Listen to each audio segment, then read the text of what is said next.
नमस्कार, आप देख रहे हैं लाइव हिंद न्यूज 24 चैनल। यह खबर जनपद हपुर के सिंभावली से, जहां भाजपाइयों ने मनाया होली का जश्न।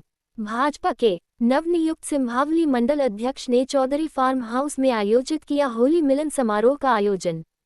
पूर्व मंडल अध्यक्षों को शाल और भाजपा का पटका पहनाकर सम्मानित किया। भाजपा विधायक हरेंद्र सिंह तेवतिया और पूर्व सैनिक वारंट ऑफिसर चौधरी मनवीर सिंह ने सभी को होली की शुभकामनाएं दी। इसके बाद जमकर जश्न मनाया गया। भैया